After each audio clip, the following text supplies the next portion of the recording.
Merci Seigneur Jésus-Christ.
Le Dieu de grâce, le Dieu d'alliance, le Dieu des miséricordes infinies, le Dieu de compassion. Toi tu es. Tu nous as fait exister, Seigneur, par ta propre volonté. Le Dieu de notre Père Chirokinois, le Dieu de miracles infinis. Merci Seigneur parce que tu nous as sélectionnés parmi les vivants de ces jours. Nous te rendons grâce pourquoi nous t'avons adoré Seigneur. Tu es bon, que la bonté, grand que la grandeur. Que ta parole ce matin soit prêchée en toute inquiétude. Tout ce qui n'est pas de toi, je rends captif au nom de Jésus. Que le Dieu de grâce, le Dieu d'alliance, bénisse chacun de nous. Et que le Dieu de mon Père localise chacun de nous pour sa bénédiction divine de ce matin. Nous avons ainsi parlé et nous applaudissons l'Éternel. Applaudissez l'Éternel. Applaudissez l'Éternel. Applaudissez l'Éternel bien-aimé. Laissons-nous. Tovandi na kombo na Yesu. Amen. Bana kinwani, alléluia. Nous avons un kinwani de bondi manaote. Bana shiru, alléluia. Nani mokonzi, nani mobateli, nani mokengeli. Ceux qui est sous bête ne sont pas comme matas.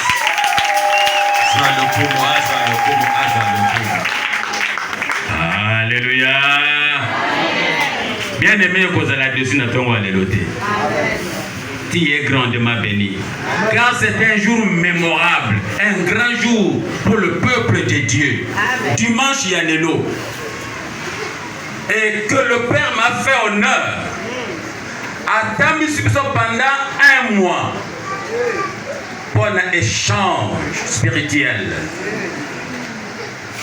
Mais ce matin, il dit oui, c'est son fils, Botimba, qui va s'entraîner avec le peuple de Dieu. Je rends grâce au Père, le Dieu de mon Père Chiro, qu'il soit béni abondamment. Amen. Parce que lui qui est, qu'il soit toujours Dieu, qui bénisse notre Père, qui bénisse sa femme et ses enfants, sa famille, pour le travail abattu et glorieux. Est-ce qu'on peut acclamer pour le Dieu de notre Père?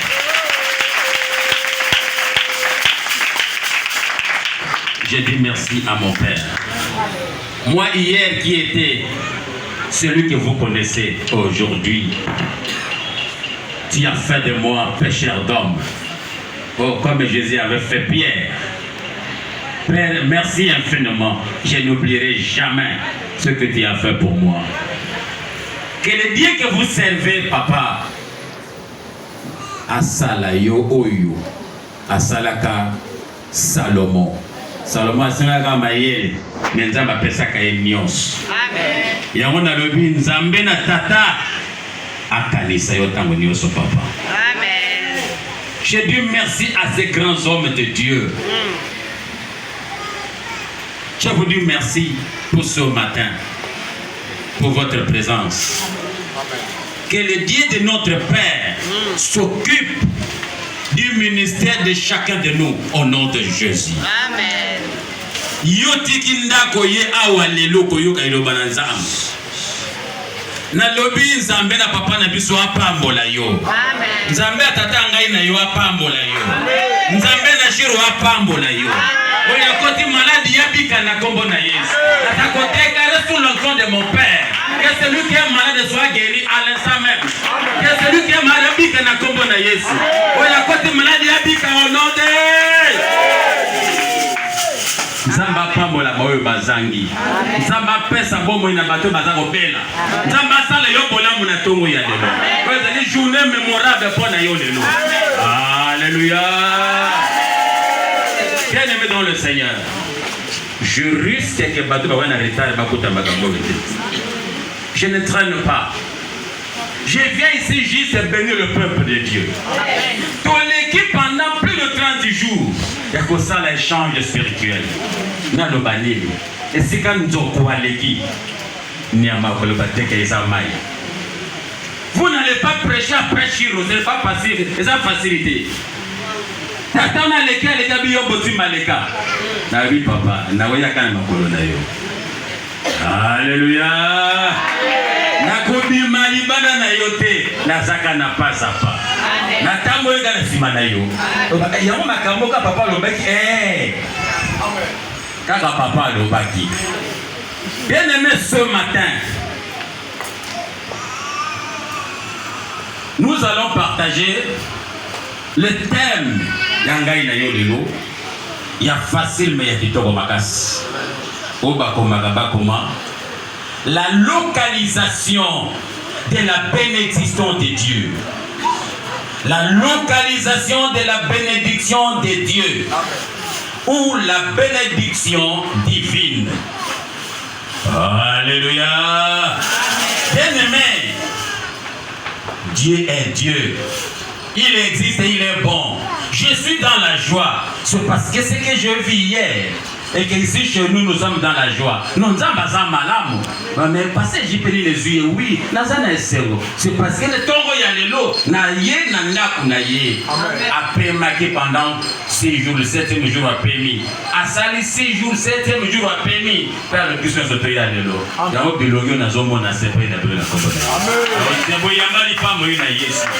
Yambali pambo na Yesu. Zamba pambo la bino lelo. C'est quoi ça la localisation? La localisation de la bénédiction divine.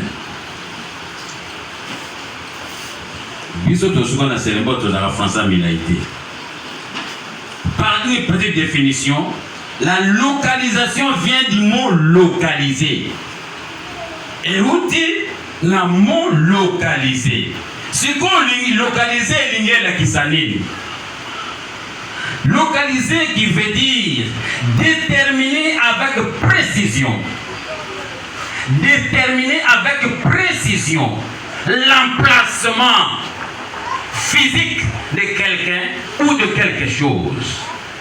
Je veux reprendre ça et expliquer. Localiser Elingeloba, déterminer avec précision l'emplacement physique de quelqu'un ou de quelque chose. Ça veut encore dire quoi? Désigner l'endroit où réside quelqu'un ou quelque chose. Deuxième petit tiret, ça signifie localiser veut dire désigner l'endroit où réside quelqu'un ou quelque chose. Ou encore rapporter à une date. C'est ça, localiser. Rapporter à une date. Bien-aimé dans le Seigneur, déterminer signifie quoi? Déterminer signifie fixer les limites de Kotaba borne. Alléluia. Kotaba limite. Ah, mais ça n'a eu de teka na wenze et suki awa yanga ebandi nangambo. Alléluia. Bien-aimé dans le Seigneur, malamu. Déterminer signifie fixer les limites. Obtenir la connaissance de Kouyeba. Renouveler la valeur de Kouyeba. Mais je veux que pour te comprendre la Makabo Nazoloba, on a lobby localisation vient du mot localiser qui signifie déterminer avec précision l'emplacement physique de quelqu'un ou de quelque chose, désigner l'endroit où réside quelqu'un ou quelque chose, rapporter à une date. Le but déterminer d'aller fixer des limites. Mais il y a un bouton côté de Mozindo, et bon, il totalement, totalement ma commune Mazambé. Mettons-nous debout pour respecter la parole de Dieu. Notre lectrice doit être à côté vraiment. Maman yalinga la pizala pembeni. Tukutanga na mukanda ya 2 Samuel. Chapitre 6, verset 6, Tosuki na 12. Le deuxième livre de Samuel, chapitre 6, verset 6 à 12. Alors, je lis au nom de Jésus. Amen. Lorsqu'ils furent arrivés à l'ère de Nacon, Uza étendit la main vers l'arche de Dieu et la saisit, parce que le bœuf la faisait pencher. Tango bakomi esika oyo nako abetelaka matiti ya ble mpona kolongola mbuma. Bangombe oyo bazalaki kobenda charrette elingaki kokweyisa sanduku ya boyokani ya Nzambe. Bongo Uza atandi maboko mpo asimba yango. La colère de l'Éternel s'enflamma contre Uza, et le Dieu frappa sur place à cause de sa faute. Uza mourut là, près de l'arche de Dieu. Yango wana kanda ya Yawe ekiteli ye. Nzambe apesi ye etumbu ya liwa po akebaki te. Uza akufaki penepene ya sanduku ya boyokani ya Nzambe. David fut irrité de ce que l'Éternel avait frappé Uza d'un tel châtiment. Et ce lieu a été appelé jusqu'à ce jour Péré Uza. David ayokaki mawa mingi po Yawe abomaki Uza. Yango wana ti lelo babengaka esika yango opasuka ya Uza. David eut peur de l'Éternel en ce jour-là et il dit: comment l'arche de l'Éternel entrerait-elle chez moi? Bokolo yango David akomi kobanga Yawe mingi pe alobi: sikoyo ndenge nini sanduku ya boyokani ya Yawe ekoki kokoma epai na ngai? Il ne voulut pas retirer l'arche de l'Éternel chez lui dans la cité de David, et il la fit conduire dans la maison d'Obed-Edom de Gath. Bongo David alingaki lisusu te bakotisa sanduku ya Yawe epai na ye na mboka ya David. atiki yango na ndako ya Obed-Edom moto ya ville ya Gad. L'arche de l'Éternel reste 3 mois dans la maison d'Obed-Edom et Gad, et l'Éternel bénit Obed-Edom et toute sa maison. Sanduku eubelaki kuna sanza misato, pe Yawe abenisaki Obed-Edom na libota na ye mobimba. Envie de dire au roi de David, l'Éternel a béni la maison d'Obed-Edom et tout ce qui est à lui, à cause de l'arche de Dieu. Et David s'est mis en route, et il fit monter l'arche de Dieu depuis la maison d'Obed-Edom jusqu'à la cité de David, au milieu de réjouissance. Mokozi David ayoki te, Yawe abenisi libota ya Obed-Edom, pe makambo na ye nyonso ekomi kotambola malamu likolo ya sanduku ya boyokani ya Nzambe. Bongo ake kokamata yango na ndako ya Obed-Edom, pe aye na yango na Jérusalem na esengo nyonso. L'oracle du Seigneur. Nous rendons grâce. Applaudissez pour l'Éternel. Sanduku mibeko tango euti na mboka ba Filistin esali mosala kuna eye na Israël ekomi na mboka Kirjarim awa na epa ya Minadab bazwi bana na ye baconsacre bango mpo babanda kobatela arche de l'alliance, la présence de Dieu. Maintenant que bato bazali Kirjarim bazali na posa ya kotala komona yango baloki bamona bamonaka Nzambe te ebandaki koboma bango banani bana Israel. Yango nazoloba na ntongo na lelo lipamboli oyo ya yo eza ya yo. Lipamboli oyo ya yo eza ya na yo te, eza ya mutu mosusu te, eza ya kamaradi na yo te, eza ya yo. Mutu akosimba kokuta na Nzambe ashiro, mutu akosimba yango kokuta na Nzambe alliance, Nzambe alliance akotelema. Alléluia. Bien-aimé dans le Seigneur, awa sangweke na ville de David, pas David. David a yoki, il fallait pas qu'il ne kozwa yango parce que bazumbela na bato ya Kirjarim eya na cité de David o babongisaki esika po ya kovanda. C'est pourquoi bake kozwa yango David azwi bato bakende kozwa yango. Tango bake kozwa eloko wana ba sanduku ya mibeko. Aujourd'hui l'acte de l'alliance est la bénédiction na yo. Lipamboli na yo. L'acte est symbolisé par la bénédiction divine. Amen. Bien-aimé dans le Seigneur, babani koya na H, bakomi na air ya Nakon, c'est-à-dire l'espace, et sika ya Nakon. Banyama basalaki nini? Ba bouger alliance. Bata ba bouger alliance, alliance etengami. Ezaki na mutu moko uza zaki na kati pona ko accompagner, akei abongisa. Ah, c'est pour être comme malamu ezonga bien. Nzambe baedaka yete. Alléluia. Uza kanda na Bible dit kanda na Nzambe ye tomboki ekweli uza kufi sur place. Mais kufi pona nini? C'est parce qu'azaki désigné asimba eloko wana te.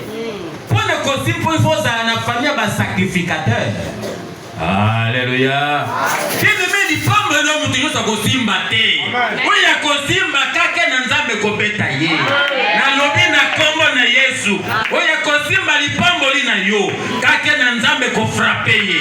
Parce que aza na droit kosimba yango te. Bien-aimé dans le Seigneur, ici Uza akufi. C'est parce que Azaki n'a ma coquille ya ko toucher yangote. Mais il n'y a pas que ça comme fait. Le deuxième fait c'est quoi? Et bangi c'est Sikoyo Mokonzi. Le roi David a eu peur. A bangi a dit mais comment? Et le connaissant même pas inangai. Il n'y a pas boté qui bana lokola taba. Ban ebele basi ebele. Alléluia. Apoti bana bimelo kole eloko yo ezoke na ndaku nanga a ekoriske bomana nyamu yo za ndaku nanga. Obed-Edom a changé itinéraire. il y a Arche de l'Alliance. Bien-aimés dans le Seigneur, c'est ici où je veux parler un peu. Arche de l'Alliance des alliés, yo, il pamboli na yo. La bénédiction qui vient de Dieu. Papa a dit ici, tout on peut te ravir, mais sauf les promesses de Dieu. Yes. Sauf les prophéties que Oyo Nzamba Chakati na yo. Ibota na Nzamba, alléluia. Ndote koboto na yo yangote. Amen. Mais awa le chef prend une décision grave. Alobi eloko yo ezokende pa ya mutu moko. Ake kokotisa nie pas pasteur. Ake kokotisa pa mutu moko mais pas mutu moko boye komre Obed Edom. Azalaki nani? Azalaki païen. Mais azalaki adorateur. C'est ce que papa nous a dit. Obed Edom azalaki adorateur. Adorateur c'est qui, bien-aimé? Oh Dieu de grâce. Un adorateur à nani. Bien-aimé, adorateur à n'importe qui. Et ça, mutu oyo amemiaka asalaka. Une personne qui respecte. Une personne qui est vouée. Amikaba na cause ya Nzambe moko boyi. Alléluia. Bien-aimé les occultistes. Ceux qui vont lever au Colombo à 3h20. Baron 3h20 Hazard déjà debout. C'est parce qu'il dit sa vie en dépend. Vie n'a dépend de Nayango. Obed Edom azaki adorateur munene cause alingaki Nzambe amikabake pa ina Nzambe. Obed Edom amikabaki lokola ke il ne pouvait faire autre chose. Lokola la Bible est lobby dans mukanda ya Jean chapitre 15 verset 5, vous ne pouvez rien faire sans moi. Okosala eloko moko tie soki ngai te Nzambe. Amen. Alléluia. Est-ce qu'on peut acclamer la parole de Dieu?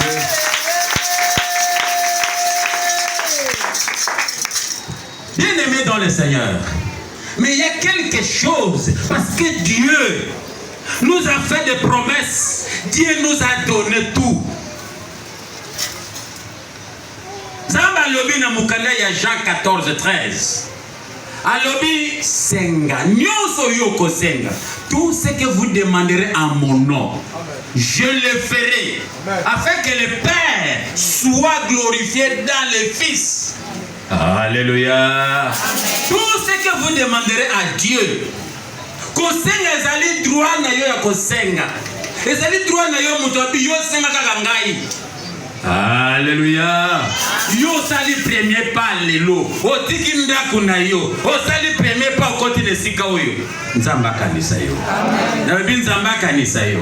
Na bi nzamba kanisa yo. Amen. Bien-aimé dans le Seigneur. Or, il y a un facteur déterminant. Pour un échange spirituel, ça ne pas d'amour. Il y a des facteurs. Mais on ne prend qu'un ou deux. Pour qu'il y ait localisation na bomo inayo. Bien-aimé, il faut savoir entretenir la bonne relation avec Dieu. Relation na yo na Nzambe zanga ezandenge nini? Bien-aimé yokanga malamu. Quand on parle des relations plurielles, les alliés entre biso bat. Mais bon Nzambe zaka relation moko. La relation avec Dieu. Quelle est ta relation avec Dieu?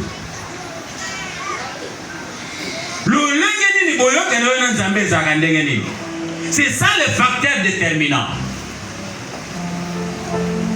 Il faut soigner ta relation avec Dieu. C'est parce que Dieu est bon. Maladie au béni, déjà. Mais yo biki. Alléluia. Bien-aimé, il pas mourir dans Nzambe kolukande so olinga Nzambe te. Maman l'actrice Zolanga Mukanda ya Hébreux chapitre 11 verset 6 pour confirmer la parole de Dieu. Salam alaikum. L'hypothèse ensemble, alléluia. Est-ce qu'on peut acclamer encore la parole de Dieu? Bien-aimé dans le Seigneur, il y a la relation, il y a La foi à la parole de Dieu. Il faut croire à la parole de Dieu. Ceux qui ont dit le bananzambete, ceux qui ont dit monsali nanzambete, nous se trouvons il faut croire à la parole de Dieu. Il faut croire à celui que Dieu a placé devant vous. Il faut aussi avoir de bonnes relations, non seulement avec son Dieu, mais avec ce monsieur. Alléluia. Hébreux chapitre 11, verset 6. Or la foi, il est impossible de lui être agréable. Ah, ceux qui n'ont pas condamné, et ça passe pour être aux épélisantams. Car il faut que celui qui s'approche de Dieu croit que Dieu existe et qu'il est le rémunérateur de ceux qui le cherchent.